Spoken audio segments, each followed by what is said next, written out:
Hey,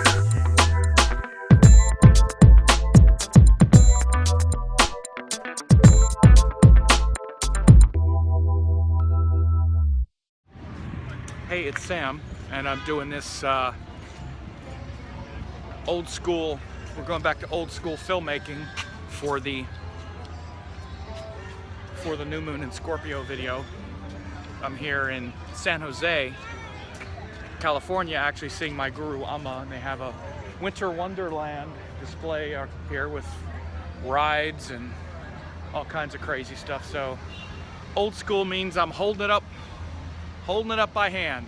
No selfie sticks or anything today. Oh, we got something going on here. Okay, so we have the new moon in Scorpio will be Monday morning, November 29th in the morning. So this new moon in Scorpio is going to be in in Anuradha nakshatra. So the new moon is a time when the sun and moon both come together, and when that happens, both the soul and our true soul's purpose, which is the sun, aligns with the mind and consciousness and feeling, which is how we experience that pure self in a physical body. So once we incarnate in a physical body, which you all have, your connection between your true soul nature, which is the sun, and your physical body, which is of course the physical body, is the moon, the mind. So the mind is the consciousness that goes between that unlimited sun, that unlimited soul, that non-localized being that you are of the sun, and that localized being you are, which is the physical body and the separate self. So we incarnate as a separate self because we're trying to evolve this illusion that we're this separate self. And the connection between those two, or the connecting point between those two, is the moon, which is the heart. And we experience the heart usually through the agency of the emotions, but there's something much deeper, which is that pure love. And it's that pure love that really connects us to our soul beyond just the emotions of the ego and the separateness. So when sun and moon come together, they start a new cycle. And each year we have 12 new moon cycles. And by the way, this is why there's 12 months in the year. You say, well, why are there 12 months? That's the main reason. That is the reason, because you have 12 lunar cycles, each revolution of the Earth around the sun in aggregate. So this one is Scorpio. This is the Scorpio cycle. This is why I say that. And the reason I do these videos on these new moons is because it's the start of that cycle, and it's the cycle of Scorpio. Sun and moon both come together, and it's like, okay, what's happening with Scorpio? And it's also the reason why, in addition to doing this general forecast, I also do a member forecast where you can know how this is going to affect you, more specifically based on where Scorpio falls in your chart. So for instance, if you're a Leo, then this new moon in Scorpio happens in your 4th house. If you're Aries, it happens in your 8th house. So Scorpio is a sign of emotional intensity and drama and airplane, and trying to go deeper than just our insecurities and fears. You see, through the heart, which is related to the element of water, that's what Scorpio is. It's a water sign. Through the heart, we feel the most vulnerable because we can't really control our heart. It controls us.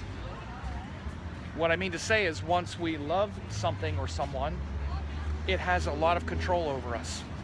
And I mean, when we really love something or someone. And Scorpio is where we feel that sort of vulnerability based on our emotional attachments. And on some level, we're sort of terrified of losing those things that we're attached to, and especially those people that we're attached to. And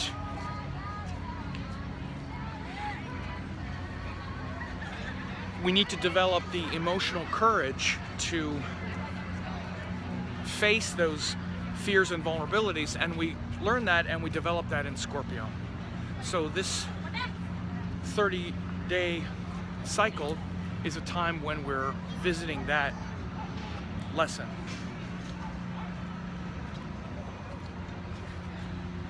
So it's important to understand that the origin of Scorpio energy is that stress and fear and pressure and worry. So it's a fixed water sign, which means we're kind of fixed and sort of fixated on those things that we love. They really form an emotional structure in our life. And we can resist change with Scorpio. You know, there's this whole idea that, you know, Scorpio loves change and transformation. They love change, transformation. They, meaning a Scorpio person. But the truth is that Scorpio is the part of us that actually resists emotional change and transformation. And in fact, we wind up getting changed and transformed against our will, painfully, and we have to fight, or we try to fight to resist it. So think right now of all the people you love. Think of the things that you're the most emotionally connected to. And by the way, it's not just people, but it's situations that give you stability, structure, especially that give you a sense of belonging. And think of how terrified you would be if you lost those things. And that includes, of course, people, but also things like money and the power that you have, like your career and your work, and things where you really, you know, penetrate into the depth of yourself. Imagine losing that, and how terrified you would be to lose those things that are the very sort of structures of your life. Well, that's the main thing that Scorpio is trying to do, is trying to protect us from that vulnerability, because we're aware that we're very vulnerable. If I were to lose that, I might not be able to survive. Think of a mother and how much she loves her child. Well, we feel the love of the child in Cancer. That's the love of the mother for the child. And then the terror of losing the child is Scorpio. And then the understanding that the child is part of a great cosmic universe is Pisces. So Scorpio is where we are aware that we have to work hard to keep that, the emotional work. But it also shows a lot of emotional depth, enormous emotional depth, emotional power, emotional control, emotional commitment, enormous emotional loyalty. Scorpio people are very loyal to those they love. They'll work hard and not give up on things that, you know, if they love you, they'll hang in there and keep working with you. A lot of great things about that sign for people who are a Scorpio, but of course I'm talking in general. Everyone has Scorpio somewhere, because Scorpio falls in everyone's chart somewhere. So again, you don't want to think, oh well, I'm not a Scorpio, so this doesn't matter to me. No, if you're a Scorpio, it just means it happens in your first house, and that's your identity. But again, for others, it happens somewhere, and it's going to really amplify that part of their life for the next 30 days.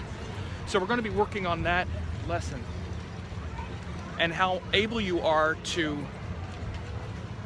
change and transform gracefully without attachment, without trying to control others and control situations and manipulate.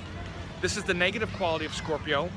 What can happen is when you, let's say if you're a Scorpio person, or let's say you're involved with a Scorpio person, and they are afraid that maybe you don't,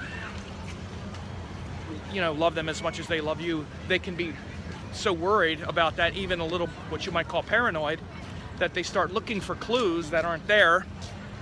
And again, this is why Scorpio has this negative quality. You know, the negative quality can have that sort of, again, sort of paranoia, blowing things out of proportion, a lot of imagined fears. And then they can try to manipulate situations, like try to control you, or maybe even lie or do things that help them avoid their pain. So again, doesn't mean all Scorpios do that or whatever, so get out of that kind of idea, but I just mean that this is the negative quality. Every sign has a negative quality. So Scorpio, that fear of, that recognition of vulnerability and the fear can lead to some negative controlling behavior and some emotional battles and manipulations that they need to be careful of, and all of us need to be careful of, because we all have that potential somewhere. Right now in the sky, in fact, we've all been dealing with a lot of Scorpio energy this past year in 2016 and 2015, because Saturn has been in Scorpio in the sky. So the whole world has been dealing with this like paranoia, this dark fear, these imagined fears. We look at the recent political race in the United States, the whole race revolved around one candidate trying to terrify you about the other one. The whole thing. Trump telling you Hillary was the worst thing ever, terrifying you, and Hillary telling you Trump is the worst thing ever, trying to terrify you and amp up your imagined fear. Very Scorpio-like. So this refers to the fact that Saturn has been in Scorpio for the last year, and of course we're going to be facing that Saturn in Scorpio during this new moon. So we'll be feeling a lot of that. There's a Ferris wheel behind us. All these rides here on this Christmas day. Anyway, it's a little too noisy. So we're all going to be dealing with that pressure of Saturn as well. So on this new moon we have Saturn, the Sun, and the Moon all in Scorpio. So again, for the next 30 days we could really be experiencing a lot of this volatility, vulnerability, emotional pressure. Of course, not just globally or whatever, but personally, this is what we're all kind of feeling. We're all feeling some version of this.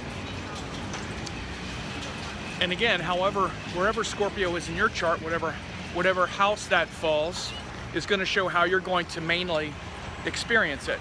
Sagittarius person feels it in their 12th house. Libra person feels it in their 2nd house.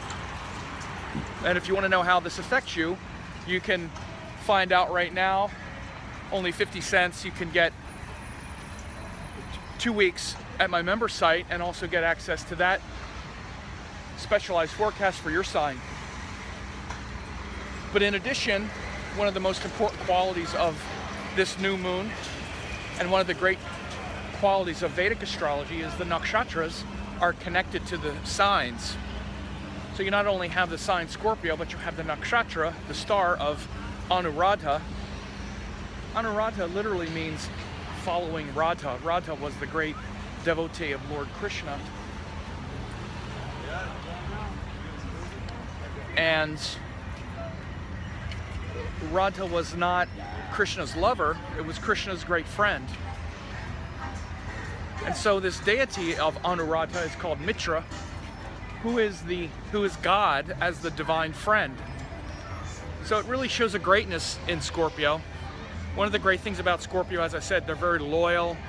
You know, people who have a lot of Scorpio energy in their chart, this loyalty, this friendship is really shown by this nakshatra of Anuradha. It's a very devotional nakshatra, and when we can channel all of that emotion and passion into something that's less about our own personal desires, then there's enormous depth in Scorpio. That's when the greatness of the Scorpio comes forth. You know, a Scorpio person, or any of us when we're dealing with Scorpio energy, that's what we need to be, that's what we're dealing with now anyway. We've all been dealing with it. And we can see it on the global stage as well. Like I said, even in the political climate, the worldly political climate, you know, if we just give in to our fears and our paranoia, we don't stand a chance. But when we sink into a deeper compassion and we embrace those who are really not our enemy, then enormous transformation and change and love and beauty and devotion is possible. So a lot of that is shown by Anuradha nakshatra. So that nakshatra of Anuradha is very much about the devotion that's possible and living in accordance with that devotion rather than being fearful and manipulated by others or manipulated by our own negative projections and our own vulnerability and paranoia. So this will be big for the next 30 days.